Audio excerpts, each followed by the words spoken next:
വരുത്തിച്ചു, അല്ല വരേണ്ടി വന്നു. ഉദ്ധവ് താക്കറെയുടെ അവസ്ഥ വളരെ ദയനീയമാണെന്ന് തോന്നുന്നു. കാരണം ഇന്ത്യ മുന്നണിക്കൊപ്പം നിന്ന് ജയിക്കാമെന്ന് കരുതിയ ശിവസേനയുടെ നട്ടല് BJP ചവിട്ടിക്കുട്ടി ഒടിച്ചെറിഞ്ഞിരിക്കുകയാണ്. ഇപ്പോൾ ഫട്നാവിസിനെ കാണാൻ അങ്ങോട്ടേക്ക് കയറി ചെന്നിരിക്കുകയാണ് ഉദ്ധവ് താക്കറെ. അത്രത്തോളം നാണം കെട്ട് നാറിയിരിക്കുകയാണ്. എന്താണ് ഉദ്ധവ് താക്കറെ വീണ്ടും BJPയിലേക്ക് വരാനുള്ള ചർച്ചകളാണോ ഫട്നാവിസുമായിട്ട് നടത്തുന്നത്? ഉദ്ധവ് താക്കറെക്ക് വേറെ വഴികളൊന്നുമില്ല. അദ്ദേഹത്തെ മഹാരാഷ്ട്രയിലെ ജനങ്ങൾ തിരസ്കരിച്ചിരിക്കുന്നു. കാരണം അദ്ദേഹം എന്ത് ആശയമാണോ ഉയർത്തിക്കൊണ്ടുവന്നിരുന്നത്, ബാൽ താക്കറെ എന്ന് പറയുന്ന മഹാരാഷ്ട്രയുടെ നായകനായിരുന്ന വ്യക്തി, നെടുന്തൂണായിരുന്ന വ്യക്തി ഒന്ന് കൈ ഉയർത്തിയാൽ മുംബൈ നഗരം താഴെ വന്ന് സാഷ്ടാംഗം പ്രണമിച്ചിരുന്ന ഒരു വ്യക്തിയുടെ മകൻ ആ പൊളിറ്റിക്സ് എല്ലാം വെള്ളം ചേർത്ത്, അല്ലെങ്കിൽ ആ പൊളിറ്റിക്സിൽ വെള്ളം ചേർത്തുകൊണ്ട് അധികാരത്തിന് വേണ്ടി നിന്നപ്പോൾ കിട്ടിയത് ഇത്തരത്തിലൊരു പ്രഹരമായിരുന്നു എന്ന് വേണം പറയാൻ. കാരണം ഞാനിപ്പോൾ ധന്യ പറഞ്ഞതുപോലെ വരുത്തിച്ചു അല്ലേ എന്ന് ചോദിക്കുമ്പോൾ 6-ാം തമ്പുരാനിൽ നരേന്ദ്രപ്രസാദ് പറയുന്ന ഒരു ഡയലോഗുണ്ട്. ആ ഡയലോഗ് എൻ്റെ ചാത്തന്മാർ അവനെ ഇവിടെ എത്തിക്കും എന്ന് പറഞ്ഞൊരു കാര്യമുണ്ട്. ഫട്നാവിസിന് പുറകിൽ വലിയൊരു ശക്തി ഉണ്ടായിരുന്നു. അത് ആര് മറന്നുപോയി? ഈ ഉദ്ധവ് താക്കറെ മറന്നുപോയി. അതിൻ്റെ പേര് RSS എന്നാണ്, രാഷ്ട്രീയ സ്വയം സേവക് സംഘം. അത് മറന്നതാണ് ഉദ്ധവ് താക്കറെക്ക് പറ്റിയ ഏറ്റവും വലിയ തെറ്റ് എന്ന് പറയുന്നത്. മഹാരാഷ്ട്രയിൽ മറാത്ത വിഭാഗമാണ്. മറാത്തകളുടെ വികാരത്തെ മാനിക്കാതെ അവിടെ ഒന്നും ചെയ്യാൻ കഴിയില്ല. അങ്ങനെയുള്ള മഹാരാഷ്ട്രയിൽ 2019 തെരഞ്ഞെടുപ്പിൻ്റെ ആ ഒരു ചിത്രം ഇപ്പോഴും എൻ്റെ മനസ്സിലുണ്ട്. കാരണം അവിടെ വലിയ രീതിയിൽ തെരഞ്ഞെടുപ്പ് കോലാഹലങ്ങൾ നടന്നുകൊണ്ടിരിക്കുന്നു. അമിത്ഷാ പ്രചാരണത്തിനെത്തുന്നു. അതുപോലെ തന്നെ ഈ പറയുന്ന പ്രതിരോധ മന്ത്രി രാജ്നാഥ് സിംഗ് പ്രചാരണത്തിനെത്തുന്നു. അവസാനം മോദി നേരിട്ടെത്തി മോദിയുടെ തുറന്ന വാഹന പ്രചാരണ യാത്രയിൽ ജനങ്ങൾ ഒന്നടങ്കം മോദിക്കൊപ്പം നിൽക്കുന്നു. ഉദ്ധവ് താക്കറെയും മോദിയും ഒരുമിച്ച് കൈ ഉയർത്തിക്കൊണ്ട് ഈ NDA ഭരിക്കും ഇനി, മഹാരാഷ്ട്രയിൽ ഒരു പുതിയ നാൾ വരാൻ പോകുന്നു എന്നൊക്കെ പറഞ്ഞുകൊണ്ടുള്ള വലിയ രണ്ട് ഹിന്ദു താല്പര്യങ്ങളുടെ അങ്ങേ അറ്റത്ത് നിൽക്കുന്ന ശിവസേന എന്ന് പറയുന്ന പാർട്ടിയും BJP ഹിന്ദുത്വത്തിൻ്റെ അതെങ്കിൽ സനാതന ധർമ്മത്തിൻ്റെ ഒക്കെ അതിനെ സംരക്ഷിച്ചുകൊണ്ട് മുന്നോട്ട് പോകണമെന്ന് കരുതുന്ന എല്ലാവരെയും ഒരുപോലെ കൊണ്ടുപോകുന്ന BJP എന്ന് പറയുന്ന പാർട്ടിയും തമ്മിൽ ഒരുമിക്കുമ്പോൾ ഒരുപാട് പ്രതീക്ഷകൾ അവിടുത്തെ ജനങ്ങൾക്കുണ്ടായിരുന്നു. അങ്ങനെ ആ പൊളിറ്റിക്സ് ആ പൊളിറ്റിക്സിൽ നിന്നുകൊണ്ട് തന്നെ തെരഞ്ഞെടുപ്പ് നടക്കുന്നു.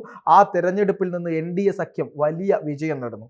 അവിടെയാണ് BJPയെ പിന്നിൽ നിന്ന് കുത്തിക്കൊണ്ട് ഈ പറയുന്ന ഉദ്ധവ് താക്കറെ കളം മാറുന്നത്. മുഖ്യമന്ത്രിയാവുക എന്ന ഒരൊറ്റ കാര്യത്തെ മാത്രം ലക്ഷ്യമിട്ടുകൊണ്ട് താങ്കൾ ഇതുവരെ ചെയ്തുകൊണ്ടിരുന്ന എല്ലാ രാഷ്ട്രീയത്തെയും അവരുടെ രാഷ്ട്രീയ മര്യാദകളെയും സ്വന്തം അച്ഛൻ ബാൽ താക്കറെ ചെയ്ത് വെച്ചിട്ടുള്ള ഈ മറാത്ത വികാരത്തിൻ്റെ ഭാഗമായി ഇരുട്ടുള്ള ഹിന്ദുത്വ പൊളിറ്റിക്സിനെ, ആ ഹിന്ദു വികാരത്തെ മാനിക്കാതെ അവിടെ എന്തൊക്കെ കാര്യങ്ങൾ ചെയ്യാൻ കഴിയും അതൊക്കെ ചെയ്തുകൊണ്ട് ഈ പറയുന്ന കോൺഗ്രസിനെ കൂട്ടുപിടിച്ച് NCPയെ കൂട്ടുപിടിച്ച് അവിടെ ഒരു സർക്കാർ ഉണ്ടാക്കുന്നു.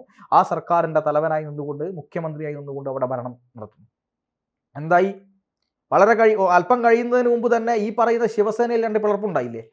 ആരാണ് പിളർത്തിയത്? ഈ പറയുന്ന പോലെ BJPയോ RSSO ചെന്നുകൊണ്ട് നിങ്ങൾ അങ്ങ് പിളരണമെന്ന് പറഞ്ഞ പിളർന്ന ആളാണോ ശിവസേന എന്ന് പറയുന്നത്? അല്ല. അവിടെ ശിവസേനയ്ക്കുള്ളിൽ വളരെ വ്യക്തമായ വിയോജിപ്പുണ്ടായിരുന്നു ഈ കോൺഗ്രസുമായി യോജിക്കുന്നതുമായി ബന്ധപ്പെട്ട്. കോൺഗ്രസ് അത്തരത്തിലുള്ള പ്രചരണമല്ലേ അവിടെ നടത്തിയത്. അതുകൊണ്ട് തന്നെ ശിവസേനയ്ക്കകത്ത് വലിയ എതിർവികാരം ഉണ്ടായിരുന്നു. അവിടെ ശിവസേന പിളർന്ന് ഈ പറയുന്ന ദേവേന്ദ്ര ഫട്നാവിസും അതുപോലെ തന്നെ ഉദ്ധവ് താക്കറെയുമായി ബന്ധപ്പെട്ട് പലവിധ വിഷയങ്ങൾ അവിടെ ഉണ്ടാവുന്നു. അങ്ങനെ ഈ പറയുന്ന ഷിൻഡെ വിഭാഗം ഉടലെടുക്കുന്നു. ഷിൻഡെയെ മുഖ്യമന്ത്രിയാക്കുന്നു. ആലോചിക്കണം, ദേവേന്ദ്ര ഫട്നാവിസിനെ പോലൊരു നേതാവ് മഹാരാഷ്ട്ര പോലുള്ള, ഇന്ത്യയെ പോലുള്ള ഒരു രാജ്യത്തിന്റെ സാമ്പത്തിക തലസ്ഥാനത്ത് സാമ്പത്തിക തലസ്ഥാനമാണല്ലോ മുംബൈ, അവിടെ നിൽക്കുന്ന ഒരു ഏറ്റവും മികച്ച നേതാവ്, അദ്ദേഹത്തിന് മുഖ്യമന്ത്രിയാകണമെന്ന വാശി അല്ലെങ്കിൽ അദ്ദേഹത്തിന് തന്നെ ജയിക്കണമെന്ന വാശി അദ്ദേഹത്തിന് ഉണ്ടായിരുന്നുവെങ്കിൽ അവിടെ അകത്തൊരു സർക്കാർ ഉണ്ടാകുമായിരുന്നില്ല. അവിടെ കൃത്യമായി എന്ത് ചെയ്തു? ദേവേന്ദ്ര ഫട്നാവിസ് ഒരു മുഖ്യമന്ത്രിയായിരുന്ന ആളാണ്. അദ്ദേഹം ധൈര്യപൂർവ്വം മാറി ഉപമുഖ്യമന്ത്രിയായി നിന്നു, വിട്ടുവീഴ്ച ചെയ്തു പ്രസ്ഥാനത്തിന് വേണ്ടി. അങ്ങനെ ദേവേന്ദ്ര ഫട്നാവിസ് വിട്ടുവീഴ്ച ചെയ്തു. ഷിൻഡെ മുഖ്യമന്ത്രിയായി നല്ല ഭരണം അവർ കാഴ്ചവെച്ചു. ആ ഭരണത്തിന്റെ അടിസ്ഥാനത്തിൽ വീണ്ടും തെരഞ്ഞെടുപ്പ് നടക്കുന്നു. ആ തെരഞ്ഞെടുപ്പിനകത്ത് വലിയ വിവാദങ്ങൾ ഉണ്ടാകുന്നു. ആര് ജയിക്കും? മറാത്ത വികാരത്തെ മൊത്തം എതിർപ്പ് അല്ലെങ്കിൽ മറാത്തുകളുടെ എതിർപ്പ് വാങ്ങിയാണ് BJP അവിടെ നിൽക്കാൻ പോകുന്നത്. മഹാരാഷ്ട്രയിൽ BJP പൊട്ടിത്തകരാൻ പോകുന്നു. ഇതാ കോൺഗ്രസ് അതുപോലെ തന്നെ ഉദ്ധവ് NCP സഖ്യം അധികാരത്തിലേക്ക് എത്തുന്നു. ഇവിടെ ഉദ്ധവിനെ ചതിച്ചതാണ് എന്നൊക്കെ പറഞ്ഞുകൊണ്ട് വലിയ പ്രചാരണങ്ങൾ നടത്തി. അവസാനം നരേന്ദ്രമോദി വന്ന് ഒന്ന് ഇളക്കി മറിച്ചപ്പോൾ തന്നെ ആ റിസൾട്ട് വന്നപ്പോൾ തന്നെ നമുക്ക് കാര്യങ്ങൾ കൃത്യമായി മനസ്സിലായി. മഹാരാഷ്ട്രയിൽ വലിയ ഭൂരിപക്ഷത്തോടു കൂടി അതായത് NDA വലിയ ചരിത്രത്തിലില്ലാത്ത ഭൂരിപക്ഷത്തോടു കൂടി മഹാരാഷ്ട്രയിൽ അധികാരത്തിലേക്ക് വന്നു അല്ലെ, തീർച്ചയായിട്ടും വലിയ ഭൂരിപക്ഷത്തിലാണ് അധികാരത്തിൽ വന്നത്. അപ്പൊ കൃത്യമായി ജനങ്ങൾ മഹാരാഷ്ട്രയുടെ കാര്യം ആരും പറയാൻ തയ്യാറായില്ല എന്നുള്ളതാണ്. എനിക്ക് തോന്നുന്നു പാലക്കാട് തിരഞ്ഞെടുപ്പും ചേലക്കരയും വയനാട് തിരഞ്ഞെടുപ്പ് ദിവസമാണ് മഹാരാഷ്ട്രയുടെ റിസൾട്ടും വന്നത്.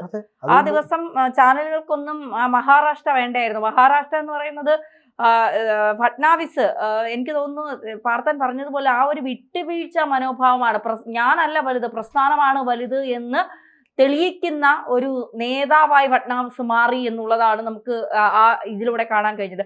ഇപ്പോൾ ഉദ്ധവ് താക്കറേക്ക് മനസ്സിലായി എന്താണ് അന്ന് 2019 BJPയുടെ അല്ലെങ്കിൽ നരേന്ദ്രമോദിയുടെ ഫ്ലക്സ് വെച്ചുകൊണ്ട് വിജയം കൊയ്ത ശിവസേന പിന്നീട് BJPയെ തന്നെ പിന്നിൽ നിന്ന് കുത്തുന്നു, ഇന്ത്യ മുന്നണിക്കൊപ്പം ചേരുന്നു.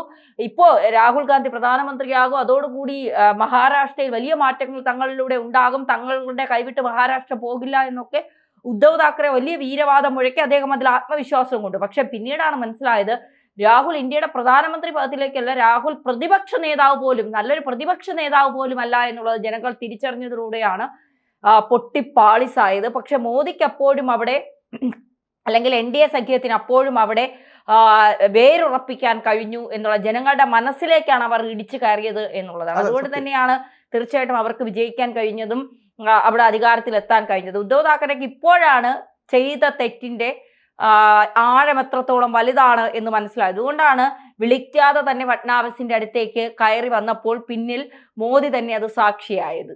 ഇനി എന്താ സംഭവിക്കാൻ പോകുന്നത്? രണ്ട് സാധ്യതകളാണ് മുന്നിൽ കാണുന്നത്. ഒന്നുകിൽ ഈ പറയുന്ന ഷിൻഡെ വിഭാഗവും ഉദ്ധവ് താക്കറെ വിഭാഗവും വീണ്ടും ഒന്നിച്ച് ഒരു വലിയ ശിവസേനയായി മാറാൻ പോകും.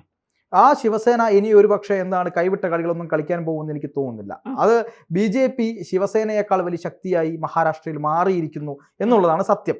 അല്ലെങ്കിൽ ഈ പറയുന്ന ഉദ്ധവ് താക്കറെ പക്ഷം എന്ത് ചെയ്യുന്നു, BJPയിൽ ലയിക്കാൻ പോകുന്നു എന്ന് വേണം നമ്മൾ മനസ്സിലാക്കാൻ.